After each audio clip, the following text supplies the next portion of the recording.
Welcome sa ating channel mga kaibigan. We are here for the local tech news as of second week ng August. The highlights of this news will be more of the brands like MSI, Asus, Gigabyte, and other brands pagdating sa supply, business side, and at the same time pagdating din sa kanilang marketing side. And also will feature here some product updates pagdating sa kanilang new releases. Now for more videos about local tech news, feel free to subscribe. This video is brought to you by Scdkey, the best website that you may visit in terms of very affordable deals and best offer para sa application softwares, games, and yes, operating system.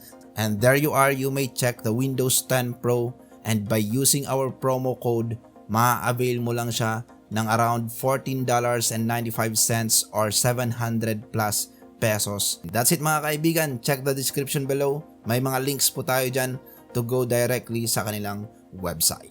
First is the upcoming shortage pagdating sa ating local supply, especially na NCR is now under ECQ. So most likely it will be experienced by retailers sa province side and even sa mga nasa NCR na retail stores dahil magkakaroon po ng struggle pagdating sa delivery. This shortage may even extend further depende po kung kailan malilift ang NCR ECQ. And as I've said earlier, it will just be more on the retail side dahil nga po nahihirapan po silang makakuha ng supply from the local distributors. And next thing is the 6600 XT. This is a very good news to add more products and models pagdating sa competition, and we will expect na kahit paano siguro this will help pagdating sa pag-subside ng GPU pricing dito sa ating local market. 6600 XT is leaked na may mga parating in stocks and marketing supplies that will be more for the Asrock brand and Asus brand. For the AMD brand, 5000G APU supplies will be a bit delayed. That is expected due to the ECQ, but sadly, we don't have still further data kung kailan po yung specific date na magkakaroon na po ng stocks ang mga local distributors. Pero based on history, that will be most likely available right after launch, and since ECQ nga po, that will be available right after August 20. If in case na hindi po may extend ang ating ECQ sa NCR. Now going back sa Asus, aside from the 6600 XT na may mga parating silang stocks, and at the same time, they are the brand that comes with a lot of products na kahit paano comfortable yung kanilang supply here in the Philippines. Kaya naman we often observe that there are some kind of sale na ongoing pagdating sa Asus, especially comparing to Gigabyte and MSI brand. And at the same time, another good thing with Asus is they are extending their partnership with Noctua pagdating sa video cards. And one of the tip that I may share to you sa mga mag-avail po ng mga GPU, if you want to have it at a very cheap price, I think it's more negotiable pagdating sa Asus brand, especially kung bundled po siya or you will be availing that video card with the system unit. Now with the Techwear brand na napaka-hype ng kanilang B68 keyboard, that is their first 65% layout na ang daming naging positive feedback. And we also gathered some data from the owner na yung mga latest release nila ng mga Phantom and Techwear B68 keyboards ay meron na pong foam between the PCB and the plates. That is a very big thing done by Techwear to step up their game towards customizing your keyboard or to have a better sounding profile keyboard. Meanwhile, Rocgear is not still delivering their supplies sa mga local retailers. Before the pandemic, we know that Rocgear have their official retail stores sa mga provinces. Pero since pandemic, hindi pa rin po sila nagsusupply sa mga retailer nila.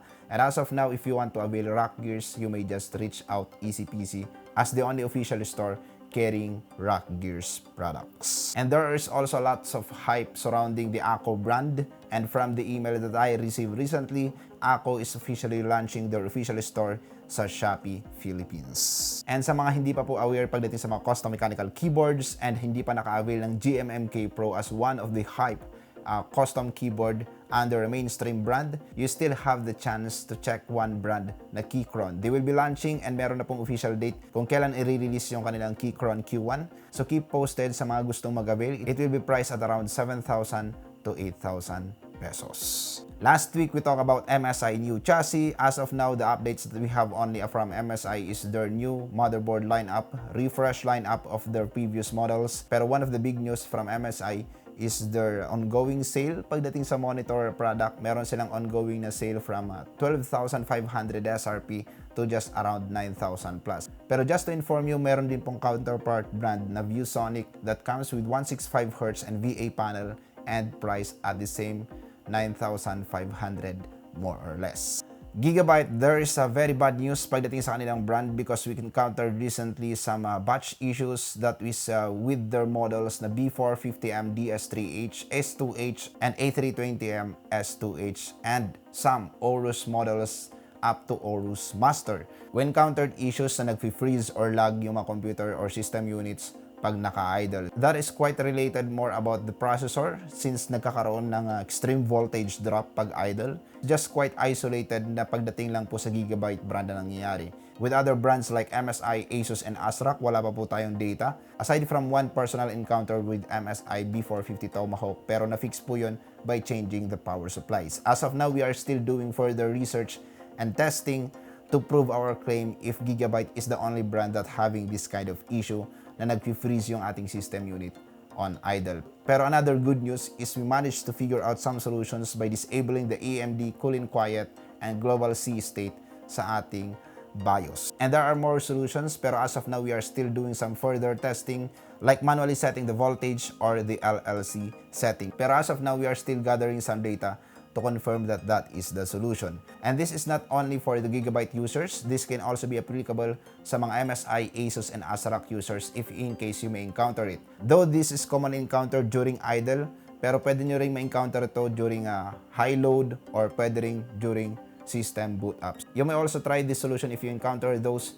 pero if in case hindi nag-take effect, you may just reset your BIOS to return sa default settings. Aside from the news na 6600 XT from Asrock, they will be also launching new models of motherboard that is the Riptide series, and as of now we don't have still further data kung kailan darating sa mga locals, pero we heard some news that they have now review items for us to check kung stable ba or magandang motherboard ang new model nila na Riptide series. For news from Sapphire, Zotac, Palit, Inno3D, Power Color, that will be expected by next week. Wala pa po tayong data or wala pa tayong nare-receive na responses from their representatives or from their HQ.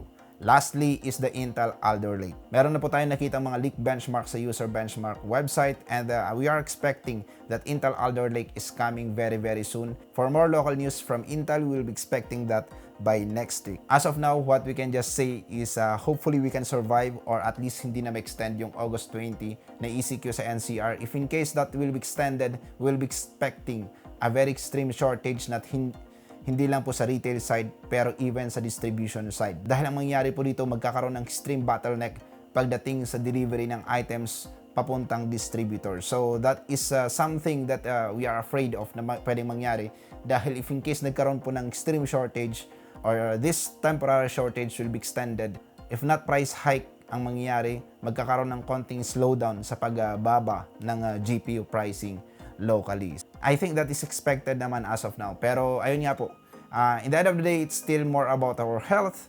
Yan na pa rin yung pinaka-importante. Stay safe everyone. As of now, ECQ din kami dito, kaya I'm doing everything alone. So hoping the best for all of us. And yes, expect another local tech news by next week. For more videos like this, feel free to subscribe.